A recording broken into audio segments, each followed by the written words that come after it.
August Heat by W.F. Harvey. Feniston Road, Clapham, August the 20th, 1906.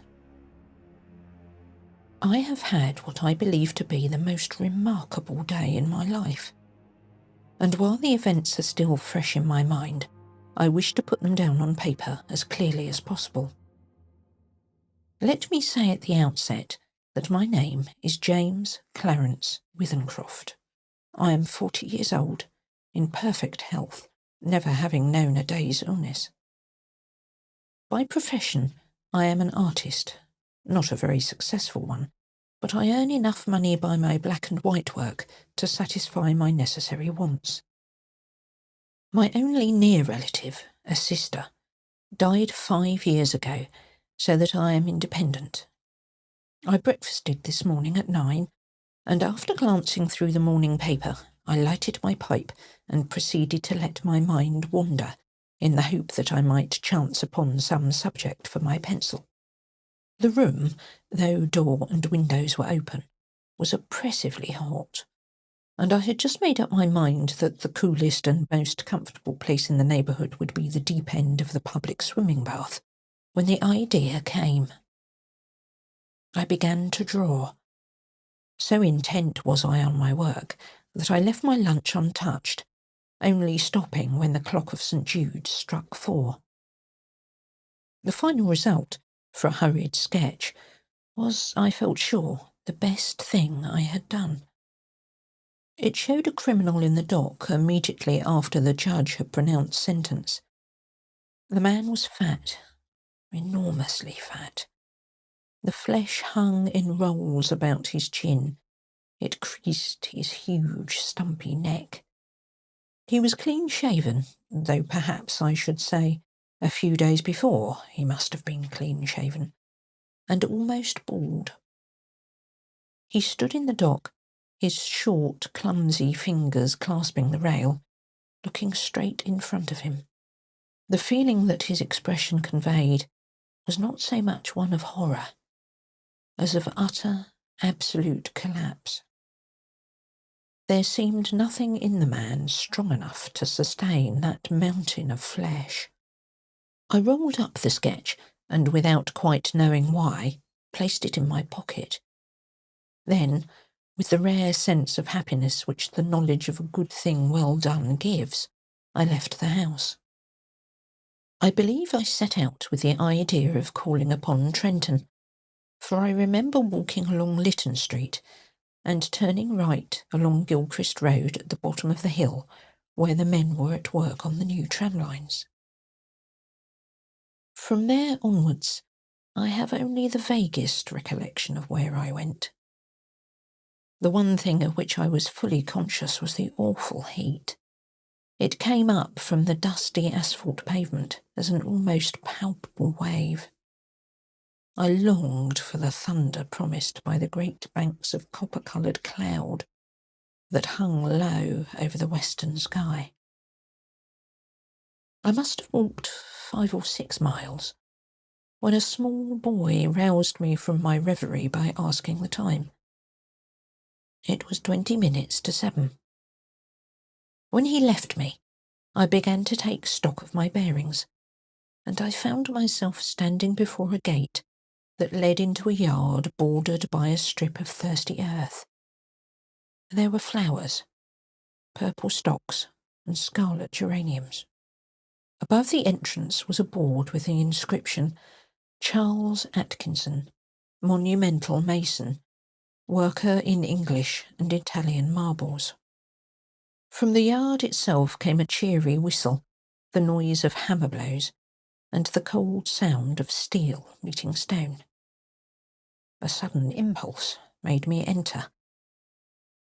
A man was sitting with his back towards me, busy at work on a slab of curiously veined marble.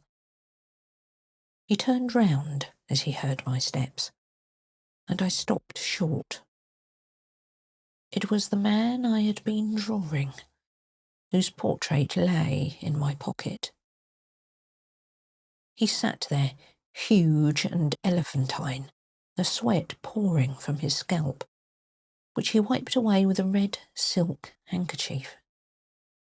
But though the face was the same, the expression was absolutely different. He greeted me smiling, as if we were old friends, and shook my hand. I apologised for my intrusion. "Everything is hot and glary outside," I said. "This seems an oasis in the wilderness." "I don't know about the oasis," he replied, "but it certainly is hot as hell. Take a seat, sir." He pointed to the end of the gravestone on which he was at work, and I sat down. "That's a beautiful piece of stone you've got hold of," I said. He shook his head. "In a way it is," he answered. "The surface here is as fine as anything you could wish, but there's a big flaw at the back, though I don't expect you'd ever notice it. I could never make a really good job of a bit of marble like that. It would be all right in the summer like this, it wouldn't mind the blasted heat, but wait till the winter comes. There's nothing quite like frost to find out the weak points in stone." "Then what's it for?" I asked. The man burst out laughing. "You'd hardly believe me if I was to tell you it's for an exhibition, but it's the truth. Artists have exhibitions, so do grocers and butchers, and we have them too. All the latest little things in headstones, you know." He went on to talk of marble, which sort best withstood wind and rain, and which were easiest to work, then of his garden and a new sort of carnation he'd bought. At the end of every other minute, he would drop his tools, wipe his shining head, and curse the heat.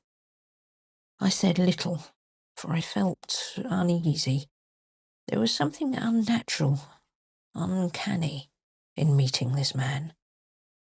I tried at first to persuade myself I'd seen him before, that his face, unknown to me, had found a place in some out-of-the-way corner of my memory.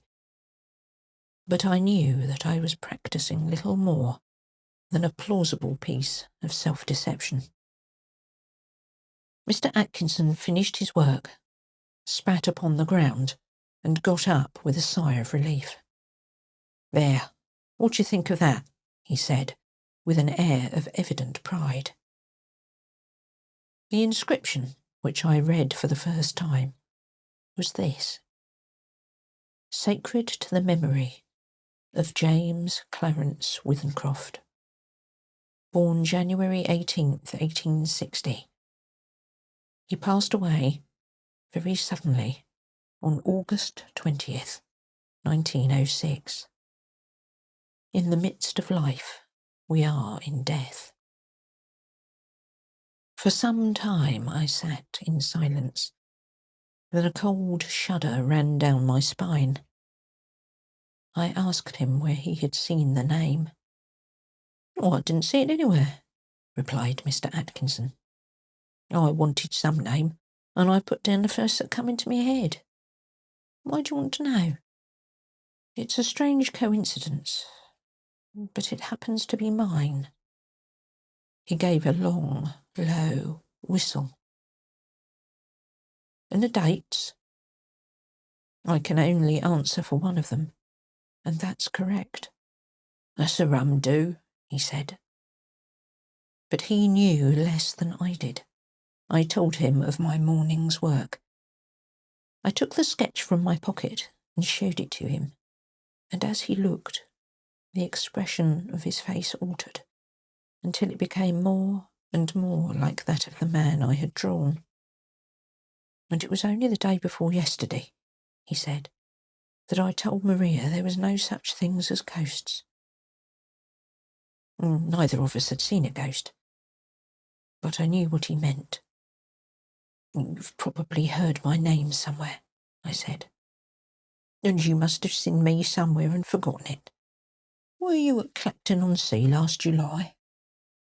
I'd never been to Clacton in my life, and we were silent for some time.